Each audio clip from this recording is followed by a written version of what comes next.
앞에서 은혜 받고자 하는 말씀의 제목은 앞당겨진 마지막 전쟁입니다. 따라합시다.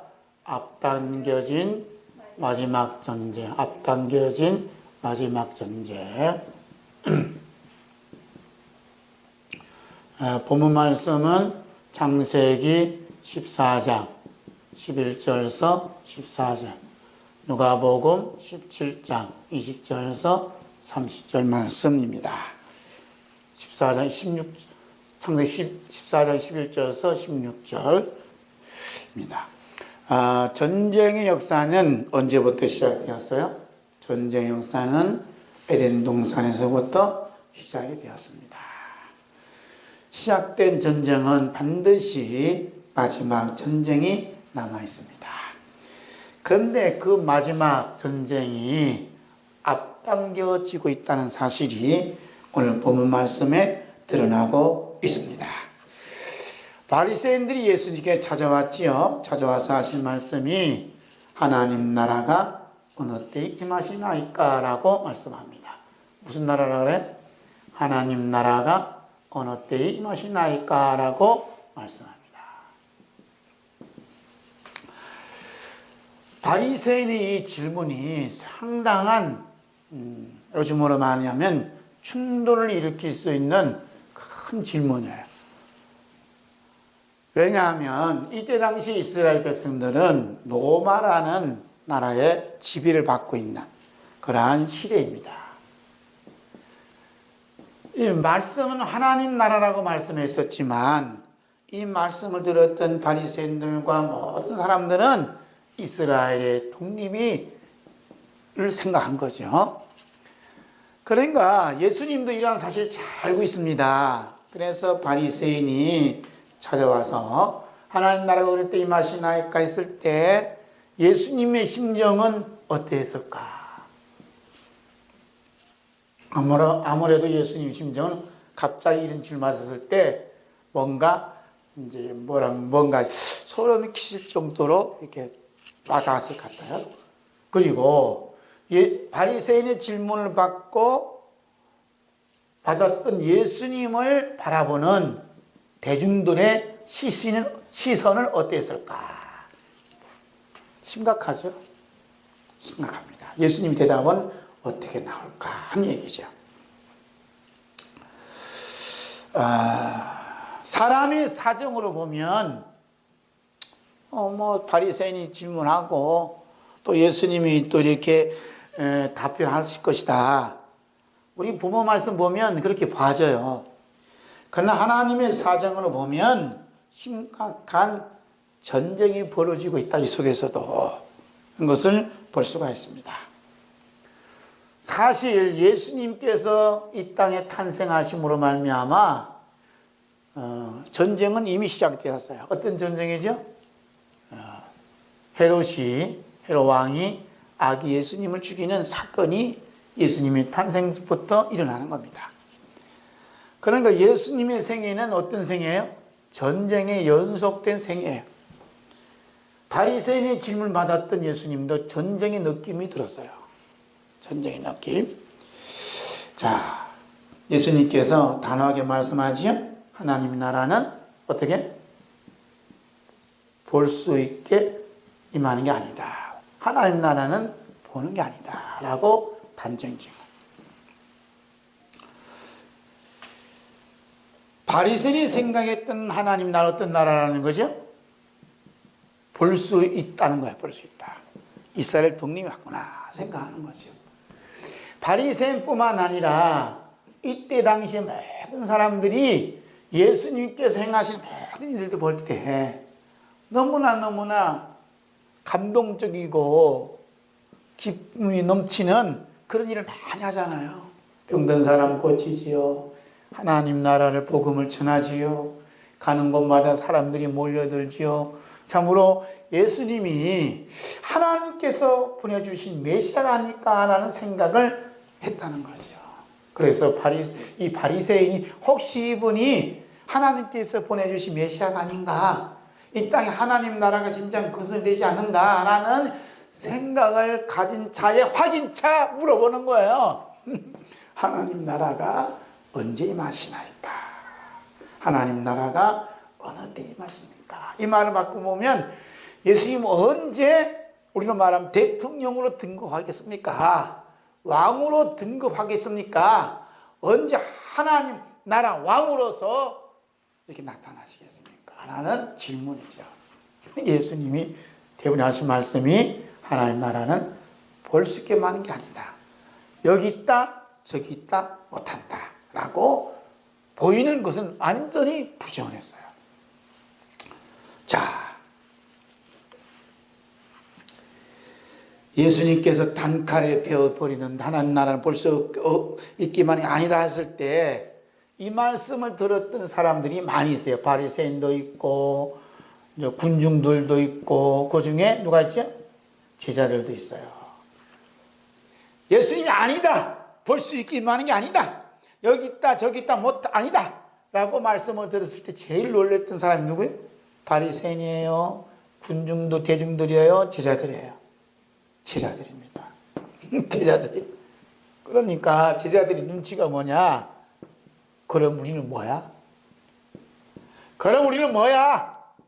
모든 것을 다 버리고 가족도 버리고 직업도 버리고 다 버리고 하나님 나라가 이 땅에 임하기를 간절히 바라고 예수님을 쫓았는데 그럼 우리는 뭐냐 이거야. 우리는 뭐냐 이거지. 예수님 눈이 체크해서 안 체크해서요? 눈을 탁 친 거지요. 그래서 예수님 눈을 탁 바라보고 하시는 말씀. 누가복음 17장 22절. 한번 볼까요? 누가복음 17장 22절 함께 읽습니다. 시작. 또 제자들이 이르시되 때가 이르니 너희가 인자의 날 하루를 보고자 하되 보지 못하리라. 여러분 이 말씀이 제자들이 알아들었을까 못 알았을까? 인자의 날 하루를. 바리새인들은 분명히 하나님 나라라고 말씀하셨는데 예수님께서 제자들을 바라보시면서 너희가 인자의 날 하루를 보고자 하되 보지 못한다 라고 말씀했어요. 못 본다. 인자의 날은 어떤 날이에요? 인자의 날 하루가.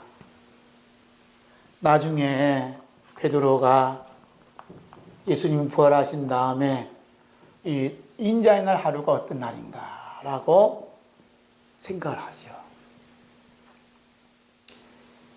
베드로는 이때 예수님 하신 말씀이 마음이 꽂혔다니까. 인자의 날 하루를 보고자 해도 보지 못한다. 이 말씀이 무슨 말씀인가? 꽁꽁 꽂고 싶은 거예요. 내가 남 모든 거 다 버리고 처자까지 다 버리고 예수님 따랐는데 인자의 날 하루도 못 본 내 인생이 되었구나 라고 심각하게 생각했겠죠. 그래서 부활하신 예수님 만난 다음에 이 날 하루가 어떤 날인가를 깨닫게 됩니다. 그 깨닫는 말씀을 성경에 다 기록하지요. 베드로후서 3장 8절. 뭐라 기록한가 볼까요? 읽겠습니다. 사랑하는 자들아 주께는 하루가 천년 같고 천년이 하루 같던 이 한 가지를 잊지 말라. 주께는 하루가 천년 같다. 언제 생각한 거죠? 예수님께서 하셨던 말씀이 생각나서 주께서 인자의 날 하루가 몇 년이요? 천년. 그러니까 인자의 날 하루는 뭐냐? 천년 왕국. 즉 하나님 나라를 의미하는 거예요. 예수님께서 인자의 날 하루도 못 본다는 얘기는 너희들은 하나님 나라를 볼 수 없어 라고 딱 얘기하는 거죠. 바리새인들에게는 하는 말씀이 하나님 나라는 너희 안에 있다 말씀하셔놓고 제자들에게는 하나님 나라를 볼 수 없다고 말씀하시는 거예요. 이 말씀이 엄청난 무서운 말씀입니다. 우리는 어떨까요? 우리는 인자의 날 하루를 볼 수 있다고 믿어져요? 믿어진 근거가 뭐예요? 예수님께서 인자의 날 하루를 제자들에게 볼 수 없다라고 말씀하신 그 근거가 뭐죠? 우리는 인자의 날 하나님 나라를 볼 수 있다고 하는 근거가 뭐고 예수님께서 인자의 날, 즉 하나님 나라를 볼 수 없다라고 하는 그 근거가 뭐예요? 이거 오늘 이렇게 찾아야 돼요. 예수님 열심히 따라다니고 예수님 말씀 듣고 기적을 베풀고 말씀을 증거한다고 해서 하나님 나라를 볼 수 있고 하나님 나라에 들어갈 수 있냐 이 말이죠. 예수님은 너희가 인자의 날 하루를 보고자 하되 보지 못한다 라고 탁 잘라 말씀하시는 거예요. 자, 이제 이 말씀이 이제 해석하기 위해서는 이제 또 다른 말씀을 보아야 돼요. 마태복음 20장 20절, 21절, 24절에 이런 말씀이 있어요. 함께 읽겠습니다. 준비했습니다. 시작. 그때 세베대의 아들의 어머니가 그 아들들을 데리고 예수께 와서 절하여 무엇을 구하니 예수께서 이르시되 무엇을 원하느냐 이르되 나의 이 두 아들을 주의 나라에서 하나는 주의 우편에 하나는 주의 좌편에 앉게 명하소서. 열 제자가 듣고 두 형제에 대하여 부은히 여기거늘.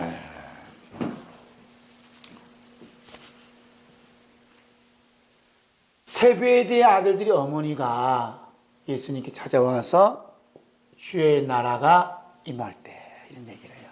주의 나라 어떤 나라예요? 하나님 나라가 임할 때 자기 아들들을 좌와 우에 앉게 해달라는 거예요. 그 제자들이 듣고 어떻게 불이 났다. 분. 화가 났어요. 예수님께서 주의 날, 인자의 날을 하루를 볼 수 없다고 말씀하신 근거가 뭐냐는 얘기죠. 근거가 분노해서 그랬을까요? 제자들이? 화가 나서? 그게 아니에요. 이 어머니가 생각하는 하나님 나라, 바리새인들이 생각하는 하나님 나라, 제자들이 생각하신 하나님 나라는 똑같아요. 똑같아요. 보이는 하나님 나라거든요. 여기 있고 저기 있고 있는 하나님 나라거든요. 제자들이 하신 말씀, 너희들이 생각하는 하나님 나라가 어머니와 이 바리새인과 똑같다는 거예요. 똑같다는 것이 마태복음 20장 20절 여기 드러나는 거예요. 예수님이 생각하시는 하나님 나라와 같지 않으면 너희는 하나님 나라에 못 들어간다는 겁니다. 이 박 목사도 예수님의 생각과 맞지 않으면 하나님 나라를 들어가기는커녕 볼 수도 없어요. 심각하지 않아요? 이 말씀을 듣고 있는 방청객 여러분, 얼마나 심각한 거예요. 이것이 뭐냐면 바로 앞당겨진 마지막 전쟁에 패한 폐장병의 모습이에요. 폐장병의 모습. 폐장병, 전쟁에 패한 사람 폐장병이라거든. 그 전쟁에 패한 자의 모습이 뭐냐? 바로 이게 화를 내고, 예? 하나님 나라에 오거든 좌정, 우정 안고 싶고, 하나님 나라에 임하면 잘 살고 싶고, 거기서 영원히 있도록 살고 싶은 이 날카로운 마음을 가진 게 뭐냐? 이 폐장병의 모습이라니까요. 참 심각하죠? 그런데 예수님께서는 이 앞당겨진 마지막 전쟁에 패한 이 폐장병이 제자들을 가슴에 품고 마지막 전쟁에서 이길 수 있는 무기가 뭔가 이것을 예수님이 제시해줘요. 이게 기가 막힌 거 아니니까 하나님 예수님 사랑이 어려서 우리는 뭐 폐장병 아닌가 날마다 폐장병이지. 그럼에도 불구하고 예수님이 품고 가신다는 게 우리 주님의 놀라운 사랑이에요. 놀라운 사랑. 그러죠? 그 폐장병이다 이렇게 느껴지는 사람은 반대로 예수님의 사랑에 젖어 있는 거예요. 아, 이 전쟁에 피한 이 폐장병 주님이 품어주시다니 하고 말씀하는 거예요. 그럼 전쟁에 승리할 수 있는 그 무기가 뭐냐? 이 무기가 있어야 돼. 이 무기가 뭐냐 하는 얘기죠. 이 무기를 예수님이 누가복음 17장 25절에서 말씀하고 있습니다. 함께 읽을까요? 시작. 그러나 그가 먼저 많은 고난을 받으며 이 세대에게 버림바 되어야 하지니라. 고난을 받으며 버림받는다. 버림받는다. 예수님 입장에서는 고난받고 버림받는 거지만 우리 입장에서는 예수님의 십자가에서 흘리신 피와 죽음을 말씀하는 거예요. 앞당겨진 마지막 전쟁에서 승리할 수 있는 것, 마지막 전쟁에서 승리할 수 있는 것은 예수님 피밖에 없다요. 예수님 피밖에 없어요. 예수님 피로 승리한다 라고 말씀하는 거예요. 그러니까 하나님 나라는 우리가 뭐 좌회전 우회전 높은 자리 벼슬을 얻는 게 아니고 하나님 나라는 예수님 피가 흐르느냐 하는 거예요. 예수님 피가 흘러. 예수님의 속죄함이 있는 곳인가 아니에요. 우리의 무기는, 성도의 무기는 뭐예요? 피밖에 없다. 예수님 피. 앞당겨진 마지막 전쟁에서 승리의 나팔을 분 사람이 구약 성경에 딱 등장을 해요. 네? 승리의 나팔을 분 사람이 있다니까? 승리의 나팔. 나팔을 분 사람이 누구냐? 창세기 14장 11절부터 16절에 등장을 해요. 그분이 누구요? 아브라함이에요. 아브라함. 이게 누가복음 17장하고 창세기 14장의 말씀이 극과 극이라니까. 극과 극이. 훗날 예수님께서 하나님 나라에 있는 자가 아브라함이라고, 아브라함이 하나님 나라에 있다고 누가복음 13장 28절에 말씀하신 것은 아브라함이 이 땅에 살았을 때 앞당겨진 마지막 전쟁의 승리한 자로 간접적으로 말씀하시는 겁니다. 할렐루야. 그래서 아브라함이 어떻게 승리했는가 이것을 볼 수 있으면 좋죠. 볼 수 있으면 좋은 거예요. 그래서 마지막 앞당겨진 마지막 전쟁에 승리한 아브라함은 자기 조카뿐만 아니라 모든 소유물을 다 찾아요. 찾는 장면이 창세기 14장 16절에 말씀합니다. 함께 읽습니다. 시작. 모든 빼앗겼던 재물과 자기의 조카 롯과 그의 재물과 그의 또 부녀와 친척을 다 찾아왔더라. 다 찾아왔더라. 다 찾아왔다는 거하고 무슨 관계가 있느냐 하는 얘기예요. 뭐 전쟁을 치러보지 않는 사람은 모르죠, 그죠? 전쟁을 치러본 사람은 목숨을 내놔야 돼. 자기가 언제 죽을지 모르잖아요. 그래 안 그래요? 언제 죽을지 몰라요. 생명을 걸고 자기 조카 롯을 찾아가는. 그런데 만약에 아브라함이 14년 만에 들려온 소식이 뭐냐? 자기 조카 롯이 적군에 붙잡혀서 포로가 되어갖고 지금 끌려갔다네? 이런 말을 들었을 때, 그것 봐라. 나를 배신하고, 나를 못되게 하고, 지 좋은 거는 다 지가 다 가져가고, 물도 없고, 초라한 곳만, 버려진 땅만 남겨놓고, 나를 떠나가다니, 10년도 못 가고, 그것에 발병 났냐? 아이, 꼬sob다 하고 박수를 쳤다거나, 하나님 아버지 원수를 이렇게 갚아주시다니 너무나 기쁘고 감사합니다고 기도했다면 하나는 너무 꼬숩다. 그렇잖아요. 우리가 속성이 나를 미워하고 떠난 사람 잘못되면 꼬숩잖아. 이고 나 떠나가고 저기 벌 받는구나 하고 꼬숩은 거 아니에요? 두 번째는 하나님 이렇게 갚아주시니까 너무 감사 기도 드린 게 아니에요. 이런 모습 어떤 모습이냐? 앞당겨진 마지막 전쟁의 폐장병의 모습이에요. 폐장병의 모습. 만약에 아브라함이 이랬다면 하나님 나라에 갈 수가 없어요. 그런데 14년 만에 들려온 이 소식이, 도시 적군에 포로되었다는 소식이 들려오자 이 모든 것들은 섭섭함과 서운함은 다 십자가에 못 박고 목숨을 걸고 자기 조카 롯을 구하러 갑니다. 죽음보다 강한 사랑이 발동한 거예요. 발동한 거. 걷잡을 수 없이 발동한 거예요. 그래서 다 또뿐만 아니라 조카, 부녀와 모든 일가 전체를 다 구원하고 등등하게 전쟁에 승리한 자로 지금 돌아오는 아브라함의 모습을 보게 되는 거죠.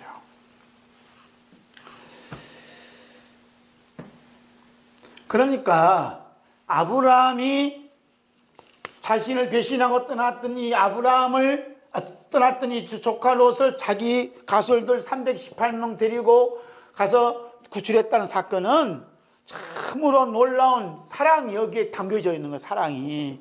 무슨 사랑? 자기 목숨보다 더 강한 사랑, 죽음보다 더 강한 사랑이 아브라함 안에, 아브라함에 내재되어 있던 거. 이것이 이제 분출한 거죠. 분출해서 그냥 롯의 가족을 다 구출하고 왔다는 게 놀라운 거예요. 그래서 여기서 썼지요. 조건 없는 사랑, 계산 없는 사랑, 죽음보다 강한 사랑, 원수를 사랑하는 주님의 사랑이 이 아브라함에게 드러난 거예요. 그래서 그 주님의 그 강한 사랑이 아브라함 몸에서 흘러나왔다는 게 오늘의 가장 중요한 핵심 포인트가 여기에 있습니다. 제자들은 다투고 싸우고 화를 내는 가운데 아브라함은 자기 목숨을 걸고 조건 없고 계산 없는 그 사랑으로 자기 조카 롯을 구출하고 구원하는 역사가 여기에 담겨져 있는 거예요. 그래서 주님이 그 사랑이 아브라함 몸에서 흘러나오는 무슨 전쟁이요? 사랑의 전쟁이에요. 사랑의 전쟁. 무슨 전쟁? 사랑의 전쟁이 일어났던 거예요. 그러므로 아브라함에게서 사랑의 전쟁에 있어서는 여기는 뭐가 없느냐? 인간의 노력과 인간의 행동과 인간의 잔념은 다 삭제되고 이것을 초월한 주님의 그 사랑이 충만하게 아브라함에게 일어났던 일이 놀라운 주님의 사랑이 있는 거예요. 그러므로 아브라함이 놀라운 주님의 사랑으로 감당할 수 없는 그 주님의 사랑으로 자기 조카를 구출할 수 있는 것, 구원할 수 있었던 근거가 어디 있느냐 하는 게 이제 오늘 말씀에 중요한 핵심이 여기 있는 거예요. 그러는 게 이제 아브라함이 제정신으로 지금 자기 조카 롯을 구출했을 거예요? 아니에요. 우리 요즘 뭐라면 신약 성령만 성령 충만한 가운데, 성령 충만한 가운데, 하나님의 사랑이 충만한 가운데, 우리 주님의 십자가의 사랑이 충만한 그 사랑에 끌림받아서 자기 조카를 구출하게 된 거죠. 그런 게 아브라함이 이런 구출할 수밖에 없었던 그 근거, 이게 성령 충만 받고, 주님의 사랑이 흘러넘치고 그 주님의 사랑이 아브라함 몸에서 흘러넘쳐서 갈 수밖에 없었던 그 근거가 어디 있느냐? 이 근거를 찾아야 돼. 그 근거 어디 있는가? 오늘 보면 말씀 13절에 있어요. 13절 함께 있습니다. 시작. 그때에 아모리 족속 마모리 상수리 숲을 근처에 거주하였더라. 상수리 숲을 근처에서 살았다는 거야. 이렇게 보면 뭐 숲을 근처에 사는 거하고 무슨 상관이, 무슨 여기서 사랑이 발동하느냐, 근거가 나오느냐, 이렇게 이제 생각할 수 있죠. 그래서 연구하고 부지런히 살펴야 돼. 선지자들이 그런다고 했잖아요. 베드로 사도가 쭉 살펴보니까 창세기 바로 앞장에 있는 13장 18절에서 상수숲에서 뭘 했는가, 뭘 하고 있는가라는 것이 여기 드러났어요. 함께 읽어볼까요? 이 아브라함이 장막을 옮겨 헤브론에 있는 마므리의 상수리 숲을 이르러 거주하며 거기서 여호와를 위하여 제단을 쌓았더라. 뭘 쌓았더라? 제단을 쌓았더라. 누구를 위하여? 여호와를 위하여. 이게 중요하다니까. 제단은 나를 위해서 제단 쌓는 게 아니고 여호와를 위해서, 하나님을 위해서, 주 예수 그리스도를 위해서 제단 쌓는 곳이 어디냐? 여기가, 여기네. 주 예수. 우리 누구를 위해서 예배드려야 된다 그래? 나를 위해서 예배드린다. 이 가인 제사거든. 아벨의 제사는 하나님을 위해서 자기를 죽이는 거야. 그러니까 여호와를 위해서 제단을 쌓았다. 이 제단에 뭐가 꼭 있어요? 어린 양의 대신 죽은 피 흘림이 있었다는 거. 피 흘림이 있었다는 거. 여러분, 주님의 그 사랑이 내 몸을 통해서 나도 모르는 사이에 흘러나오게 하는 것은 우리가 예수님의 피 흘린 그 제단에 머물러 있는 시간이 필요하다는 거예요. 주님의 그 사랑을 받는 그 시간이 필요하다는 거예요. 이것이 뭐냐? 바로 신령과 진정으로 드리는 예배다. 하나님은 이런 예배를 드리는 자를 지금 찾고 계신다고 예수님 말씀하시는 거예요. 신령과 진정 예배가 뭡니까? 우리를 대신해서 십자가에서 피 흘리시는 예수 그리스도의 피가 흐르는 그 제단을 지금 찾고 싶어도 찾을 수가 없어요. 찾을 수 없어요. 왜? 반드시 피가 흘러야 되는데 뭐가 흘러요? 자기 공로. 세상에 불타버릴 수밖에 없는 것들만 흘러가니까 주님 마음이 얼마나 속상하겠어요. 그게 어디냐? 바로 롯이 살던 그거 아니에요. 소돔과 고모라 그쪽 아니에요. 그쪽에. 아브라함은 상수의 숲풀에서, 숲풀이잖아. 상수의 숲풀에서 뭐가 나오겠어요. 여기가 영화를 볼 수 있어. 세상에 쾌락에서 아무것도 없어요. 숲풀밖에 안 보인다니까요. 물 흐르는 거 재단에서 피균이 나는 그 양의 피를 양을 잡아서 피의 제사를 드리는 것. 그러므로 아브라함이 이런 놀라운 주님의 사랑으로 조카 롯을 사랑할 수 있던 것은 그가 신령과 진정으로 예배하는 자리에 머물러 있기 때문이었습니다. 라고 이렇게 말씀하는 거예요. 그러므로 예수님께서 앞당겨진 마지막 전쟁에서 승리할 수 있는 무기로 제시했던, 그러나 그가 먼저 많은 고난을 받으며 이 세대에게 버림받아야 할지니 그 말씀의 해석이 어디에 있어요? 방금 읽은 창세기 13장 18절 말씀에 있다는 거예요. 이 말씀이 서로 해석하잖아요. 버림받고 배신당하고 죽임당하는 그 어린 양, 이 모습을 예수님이 말씀하는 거예요. 우리를 대신해서 죽으신 우리 주 예수 그리스도의 십자가에서 흘리신 피, 그 피가 마지막 전쟁의 무기고 생명이에요. 성경 마지막 책인 요한계시록에서는 그 무기를 아주 정확하게 말씀하고 있습니다. 요한계시록 12장 11절 말씀 한번 읽을까요? 함께 읽습니다. 시작. 또 형제들이라 우리 형제들이 어린 양의 피와 자기들이 증언한 말씀으로서 그를 이겼으니 그들은 죽기까지 자기들의 생명을 아끼지 아니하였도다. 뭘 이겼다 그래? 어린 양의 피와. 어린 양의 피로 이겼다잖아요. 그다 자기 증언하는 말씀으로 이겼다잖아요. 언제? 마지막 전쟁. 지금 요한계시록 12장 여기는 마지막 전쟁이 벌이는 현장이에요. 이 현장이 지금 앞당겨져서 일어나고 있다니까. 어디서? 우리가 사는 이 세상, 내 삶의 자리에서 일어나고 있는 거예요. 그래서 뭘 이겼다 그래요? 어린 양의 피와 말씀을 이겼다잖아요. 내 노력으로나 내 힘으로나 내 도덕적인 관념으로는 절대 이길 수가 없어요. 오직 예수님 피로만 이기게 되는 거예요. 할렐루야. 그러므로 마지막 전쟁에 승리할 수 있는 유일한 무기는 뭡니까? 우리 주 예수 그리스도의 피밖에 없어요. 또 증언하는 말씀으로 이겨가는 거죠.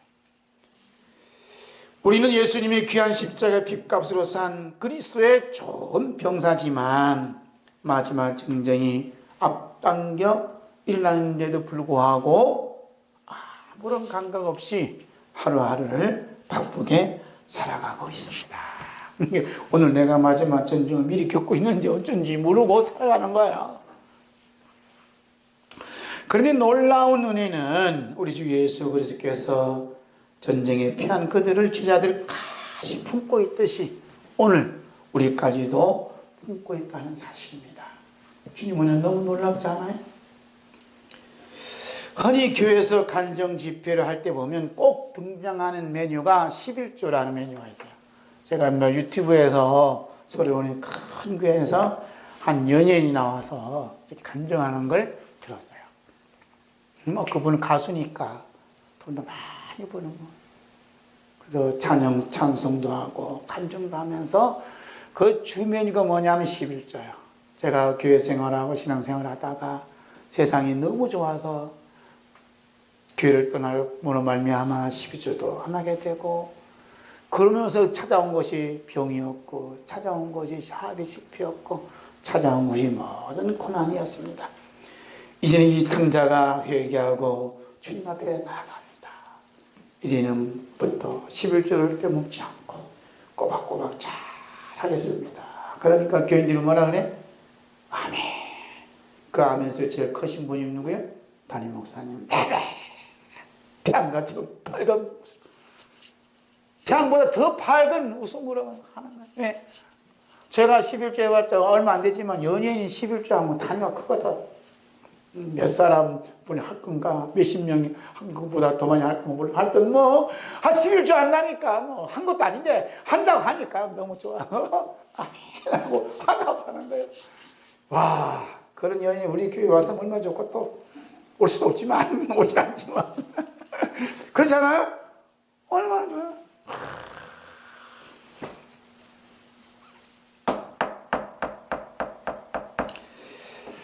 이게 뭐냐면 마지막 앞당겨진 마지막 전쟁의 패잔병의 모습을 적나라하게 드러나는 것이 그 간증자의 모습이고 그 교회의 모습이에요. 왜 그런지 알아요? 중요한 게 있어요. 중요한 거. 마지막 전쟁에 승리할 수 있는 게 뭐라 그러는데요? 마지막 전쟁에 승리할 수 있는 건 피밖에 없다잖아요. 어린 양 피밖에. 지금 이 간증자가 놓치고 있는 게 뭐냐? 자기가 타락을 하든 방탕을 하든 11조를 떼먹든 중요한 건 모든 중심이 누가 있어요? 내가 있잖아요. 실패한 것도 나고 앞으로 성공할 것도 나고 나가 11조를 들여서 11조를 들여갖고 그동안 까먹은 거 되찾겠다는 거 야심인지 모르지만 하여튼 나가 중심이잖아요. 여기에 뭐가 없느냐? 예수님 피가 없어. 그래서 이 사람은 전쟁에 피한 거예요. 전쟁에 피한 거. 예수님의 피에 십자가에서 피 흘린 사랑이 고작 이 돈보다 못합니까?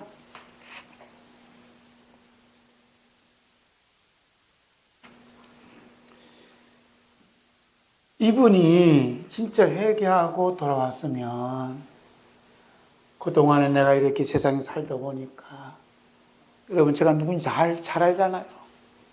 제가 돈도 많이 벌고 식도 많이 했지만 이런 생활을 보다도 나를 위해 십자가에서 피 흘리신 그 피가 얼마나 소중한가를.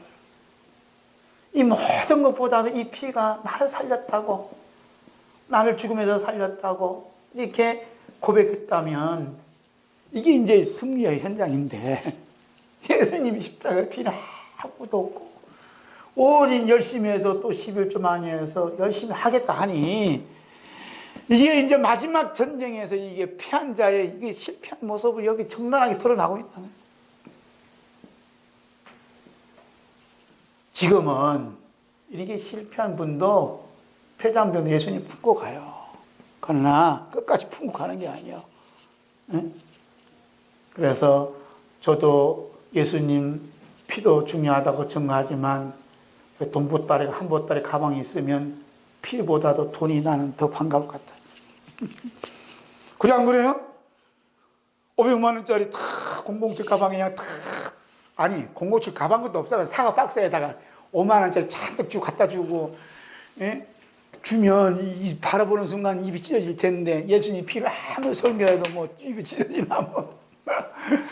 나도 폐잔병 중에 한 사람이에요. 별거 없어요.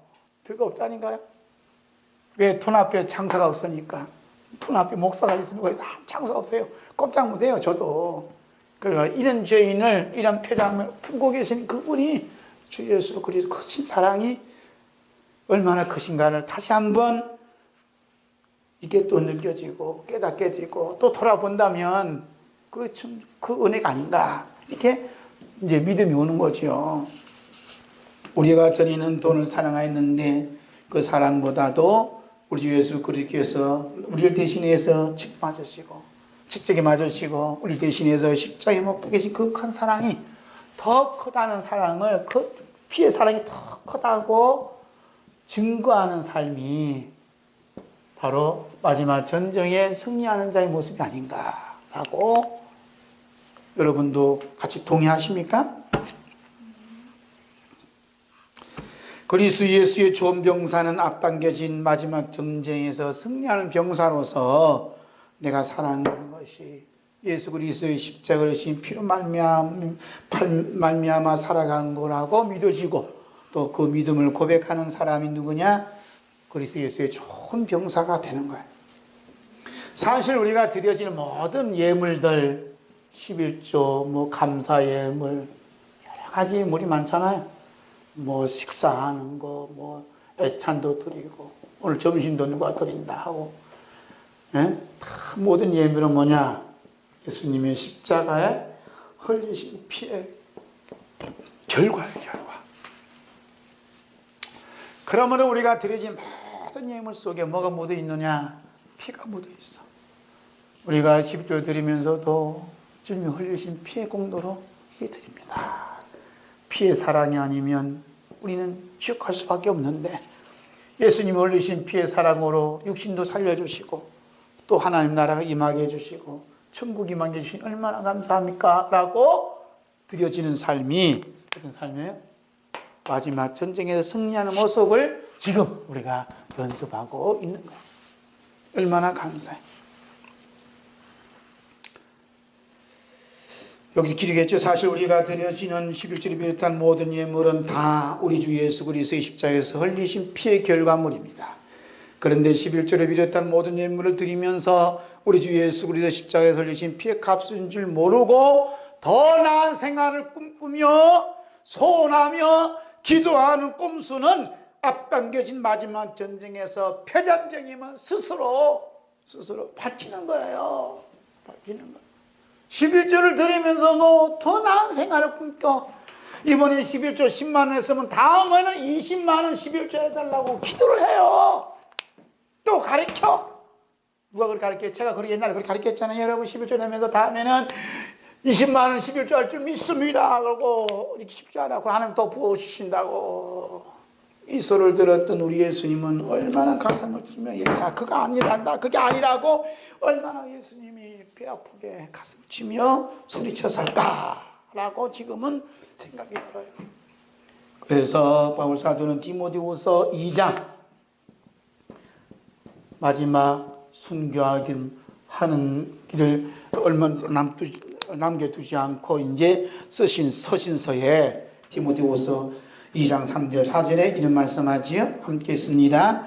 너는 그리스도 예수의 좋은 병사로 나와 함께 고난을 받으라.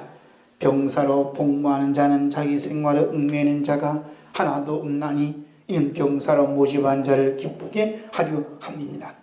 이 세상에서도 나라의 부르심을 받은 병사는 자기 생활에 얽매이는 자가 하나도 없다면 하나님 나라 군대에 소집된 십자가 병사가 자기 생활에 대해 꼼수를 부린다면 어떻게 되겠습니까? 라고 썼어요. 세상의 병사들도요, 병사의 부르심 받으면, 나라의 부르심 받으면 자기 생활에 대해서 구하는 자가 아무도 없습니다. 더 달라고 더 좋은 곳을 보내는 게 안 해요. 그런데 십자가 병사요, 예수 그리스도 좋은 병사로 부르심 받은 십자가 군병이라면, 십자가 병사라면 더 나은 생활을 어떻게 보장해달라고 축복해달라고 기도할 수 있겠냐 이 말입니다.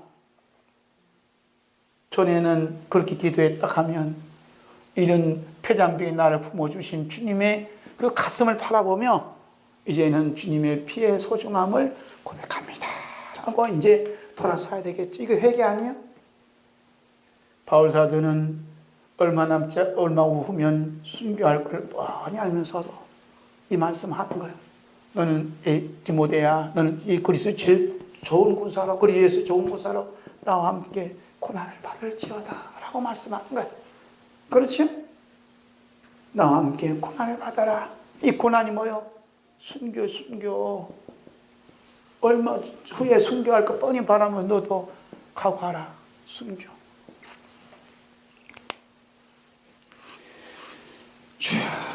아브라함은 전쟁에서 승리한 것을 축하하기 위해 마중 나온 살렘왕 멜기세덱에게 뭘 바치죠? 11조를 드립니다. 창세기 24장 20절. 이제 11조 얘기 나왔으니까 잠시 말씀드리는 거예요. 11조. 11조가 뭔가? 11조. 아브라함은 전쟁에 승리하는데 두 왕이, 수도 왕이 마중 나오고 살렘왕 멜기세덱이 마중이 나와요. 뭐 다 얘기할 거 없고, 아브라함은 멜기세덱에게 뭘 드린다 그래요? 세덱에게 전리품 중에 10분의 1을 다 갖다 드립니다. 이게 뭘까? 최초의 11조에 등장해요. 이 11조가 뭘까 하는 게 중요한 거예요. 사람의 사정으로 보면 이 11조가 그냥 10분의 1을 드리는 거예요. 그걸 누가 몰라요? 다 11조 뭐 3첩 정도도 다 하는데, 예수아미도 다 하는데, 그러려고 이게 드렸다라고 가르친 것이에요? 그게 아니에요. 하나님 영이 임하지 않으면 알 수 없는 거예요. 11조가 뭔지. 그러니까 하나님 영이 임하야, 성령이 임하야 알 수 있는 11조이기 때문에 이 말씀을 기록하고, 이 11조가 뭔지 알아야 마지막 전쟁에 승리한 게 뭔가 하고 드러나는 거죠. 그렇잖아요? 그러니까 마지막 전쟁하고 지금 돌아오는 거 아니에요? 아브라함 입장에서는 그 11조 다 드리잖아요. 우리도 마지막 전쟁을 치른 다음에 11조를 드려야 되잖아요. 11조. 전리품은 11조 드려야 되잖아요. 그럼 난 그냥 직장 생활에서 10분의 1을 드릴 거예요? 전쟁터에서는 직장이 없어요. 다 전쟁이 나와 직장이 뭐고 다 팽개치지 뭐. 그만두는 거예요. 전쟁 중에는 무직장이에요. 아니 11조가 뭔가 볼까요? 하나님의 사정을 보면 아브라함이 치른 전쟁의 진정한 승리는 뭐냐? 진정한 승리는 나가 아니고 어린 양의 피입니다. 라고 고백하는 거예요. 어린 양의 피입니다. 신약으로 말하면 우리 주 예수 그리스도의 십자가를 내신 피가 이 전쟁에 승리했습니다. 라고 고백하는 게 뭐냐면 이게 11조예요. 11조. 승리자는 누구요? 예수 그리스도십니다. 라고 고백하는 거예요. 그러니까 요한계시록에서는 11조가 있나 찾아봐야 되는데 11조 정신이 요한계시록 12장에 나온 거예요. 어린 양의 피와 말씀으로 저를 이겼다. 이긴 원인, 이긴 분이 누구냐, 승리하는 분이 누구냐, 내가 아니에요. 우리가 아니고 어린 양의 피가 승리했습니다. 라고 고백되어진, 그래서 고백되어진 삶이 아브라함 드릴 때 여기서 엎드려 드리잖아요. 이 전쟁의 승리는 어린 양의 피입니다. 라고 고백하잖아요. 내게 있는 게 아닙니다. 라고 얘기합니다. 우리는 하루하루의 삶이 내 힘으로 살아가는 게 아니라 어린 양의 피의 힘으로 살아갑니다. 라고 고백하는 삶이 뭐냐 하면 11조 드리는 거예요. 할렐루야. 11조 드리는 거예요. 11조 드리는 거예요. 그러므로 11조는 앞당겨진 마지막 전쟁의 승리의 영광을 우리 주 예수 그리스도께 돌리는 것을 말하는 거예요. 모든 영광은 주님께 있습니다. 모든 승리는 주님께 있습니다. 우리 예수님께 다 영광을 돌리는 게 뭐냐? 이게 11조라는 거예요. 여러분, 마지막 전쟁이 앞당겨 우리 안에 일어나고 있다는 사실을 기억해야 돼요. 마지막 전쟁이 뭐냐? 마지막 전쟁은 핵전쟁도 아니고, 마지막 전쟁은 종교전쟁도 아니고, 마지막 전쟁은 이념전쟁이 아니라 사랑의 전쟁. 어떤 사랑이냐? 마지막 전쟁의 핵심은 누구죠? 마지막 전쟁의 중심에는 예수님이 계세요. 예수님이 계셔서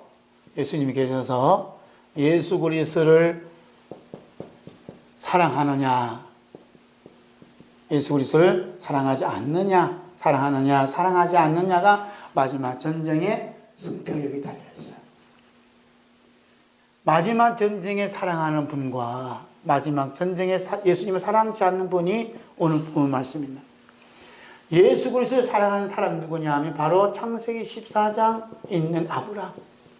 자기 목숨을 내던져서라도 자기 원수인 조카로서 구원하는 예수 그리스도의 사랑이 담겨져 있고, 예수 그리스도를 사랑하지 않는 자의 모습은 뭐냐? 바로 누가복음 17장 20절부터 30절까지 있는 말씀 속에 예수님이 하신 말씀이 인자 때 어떤 때가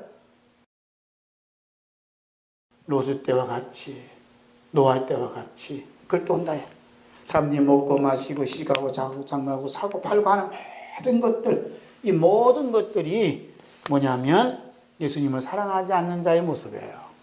그러니까 사고 팔고 시집가고 장가하는 그 중심이 누가 있다는 얘기죠? 내가 있는 거예요. 나를 위해서 모든 것이 있는 것이지 딴 거 아니잖아요. 지금 이기주의 나 중심의 생활이 지금 편만에 있어요. 교회든 뭐든 밖에 똑같아요. 그런데 이게 무엇이 뭐냐면 예수님을 사랑치 못하는 것. 이것이 마지막 전쟁의 폐장적인 모습, 피하죠. 마지막까지 이 사실을 깨닫지 못하면 이 사람 어디 갔느냐? 지옥불에 던짐을 받을 수밖에 없어요. 그러므로 예수님께서 죄인을 불러오셨다는 것은 너는 지옥불에 던질 수밖에 없는 죄인이야. 그럼에도 불구하고 내가 너를 품고 있단다라는, 지금은 품고 있다라는 주님의 사랑을 이제 체험하는 거고, 주님의 용서하심을 아는 것이고, 그 다음에 우리가 아까 얘기한 것처럼 11년과 진정 예배, 예수님의 피의 제단에서 예배 드리는 순간 보면 예수님의 피의 사랑이 내 안에서 흘러 넘쳤을 때, 그 사랑이 이제 그 사랑으로 이제 사랑하게 되는 놀라운 일이 벌어지는 거죠. 이것이 뭐냐? 바로 마지막 전쟁의 승리자의 모습이죠. 그래서 이제 넘어가고, 그러므로 마지막 전쟁은 이념 전쟁, 종교 전쟁, 핵 전쟁이 아니라 무슨 전쟁이에요? 사랑의 전쟁이에요. 우리 주 예수 그리스도 사랑하느냐? 우리 주 예수 그리스도 사랑하지 않느냐? 예수님이 살아계셨을 때 이런 말씀하셨죠? 마태복음 10장 30절. 10장 30절 보겠습니다. 아버지나 어머니를 나보다 더 사랑하는 자는 내게 합당하지 않냐고, 아들이나 딸을 나보다 더 사랑하는 자도 내게 합당하지 않냐고. 아버지, 부모, 자식 사랑, 이거 가장 큰 거 아니에요. 그런데 나보다 이렇게 사랑하면 예수님과 관계없다는 거예요. 사랑 싸움이라니까요. 부모님을 사랑하는 것이 곧 예수님을 사랑하는 것입니다라고 성경 설교하잖아요. 누가 제가 그렇게 했다는가? 이 소리가 뭐예요? 당신들 지옥 가세요 하는 소리거든. 예수님이 뭐라 하냐면 나보다 부모, 자식들 사랑하면 나와 관계없다니까. 마지막 여기 있는 거예요. 이게 부모님 사랑도 자식 사랑도 어디서 오는 겁니다? 예수님이 십자가 피로 말미암아 왔음을 고백되어지는 게 부모님 사랑이에요. 할렐루야. 자식 사랑이에요. 바울 사도는 고린도전서 16장 22절에서 말씀합니다. 함께 읽을까요? 시작. 만일 누구든지 주를 사랑하지 아니하면 저주를 받을지어다. 우리 주여 오시옵소서. 우리 주 오시옵소서가 뭐예요? 마지막이지, 마지막. 마지막 전쟁에 주님을 사랑하지 않는 사람은 뭘 받아? 저주를 받으라. 주님을 사랑하지 않는 저주를 받는 어디가 지옥이지. 주님을 사랑하는 사람 뭘 받으라? 축복받으라. 축복받은 게 뭐 이게 하나님 나라지요. 그러니까 창세기 12장에 와서 축복과 복을 얘기하잖아요. 축복과 이 복이 뭐예요? 축복은 하나님 나라고 저주는 지옥이라는 것을 창세기 12장에서 쫙 연결하고 있잖아요. 마지막 전쟁은 사랑 싸움이라니까, 사랑 전쟁이라니까. 예수님 사랑하느냐, 예수님 사랑하지 않느냐, 이 싸움. 오늘 본문 말씀, 아브라함은 기적적으로 전쟁에서 이깁니다. 이미 다섯 왕이 싸워도 두 번씩이나 패망당한 막강한 힘을 가진 세력에 대해서 아브라함은 가솔도를 데리고서도 대성을 거둡니다. 아브라함이 전쟁에서 대성할 수 있었던 것은 대신 죽은 어린 양의 피제단을 통해 받은 크신 우리 주 예수 그리스도의 보혈 사랑이었습니다. 그리고 아브라함 안에 거하시는 그리스도께서 조카로서 구출하겠다는 사랑의 마음이 있었기 때문입니다. 이런 영적 전쟁은 마지막 전쟁의 모델입니다. 그러므로 마지막 전쟁은 예수 그리스도께서 천사들과 함께 전쟁을 벌이시는데 순전히 어린 양의 생명체에 기록된 자만 건져내시기 위한 하나님의 조치가 여기 있습니다. 우리가 잘나서, 우리가 귀해서, 우리가 소중해서가 절대가 아닙니다. 우리 안에 계시는 그리스도를 겨냥해서, 우리 안에 계시는 예수님 때문에, 사랑의 전쟁을 하시는 하나님 아버지의 사랑 때문에 우리를 구원하시는 거예요. 할렐루야. 우리가 누구 계셔요? 예수님이 계셔. 예수 그리스도가 계시는 겁니다. 오늘 이곳에 오신 여러분 삶 속에서 이해할 수 없는 아픔과 고통이 따르는 것은 앞당겨진 마지막 전쟁에서 성리한 병상과 아니면 폐잔병 인간을 미리 자신을 돌아볼 수 있는 은혜를 주시는 겁니다. 오늘 폐잔병이 되었더라도 실망하기보다는 이런 폐잔병조차도 장자국 난 가슴으로 품어주시는 우리 주 예수 그리스도를 바라보는 삶이 신앙생활입니다. 한때는 예수님으로부터 사탄아 내 뒤로 물러가라는 소리를 들었던 베드로 사도는 많은 고난의 현실 속에서 선지자들이 어떤 삶을 살았는가를 연구하고 또 연구해서 두 줄로 탁 요약해서 하신 말씀이 베드로전서 1장 10절 11절 말씀에 기록했습니다. 함께 읽겠습니다. 이 구원에 대하여는 내게 말 은혜를 예언하던 선지자들이 연구하고 부지런히 살펴서 자기 속에 계신 그리스도의 영이 그 받을 고난과 후에 얻으실 영광을 미리 증언하여 누구를 또한 어떠한 때를 지시하시는지 상고하니라. 누구 속에 계신 그리스도 영이에요? 자기 속에서 계신 그리스도 영. 자기 속에 계신 그리스도 영.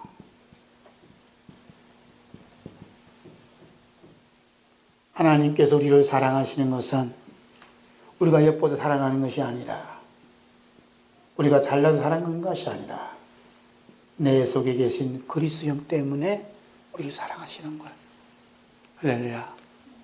내 속에 그리스도 영이 계시다는 것을 알려주기 위해서 우리 겉사람 껍데기를 하나하나 벗겨주시는 거예요. 이게 벗겨주시는 그 모습이 뭡니까? 우리에게는 아픔이고 고통이고 슬픔이고 눈물이요. 벗겨지는 순간 내 속에 계신 그리스도 영이 점점점 나타나는 거예요. 이것이 뭐냐? 속사람이 날로 강건하다고 하신 바울사도 고백이에요. 하나님이 항상 우리를 바라보는 건 나를 바라보는 게 아니라 내 속에 계신 예수 그리스도 영을 바라보시고 사랑하고 있다는 사실을 꼭 기억하셔야 돼요. 옛 선지자들은 이렇게 살았다는 거예요. 오늘도 마지막 전쟁에 승리한 분들은 다른 데 관심 있는 게 아니라 내 속에 계신 그리스도 영을 바라보고 내 속에 그리스도 영을 사랑하고 내 그리스도 영을 사모하는 믿음으로 살아가는 것.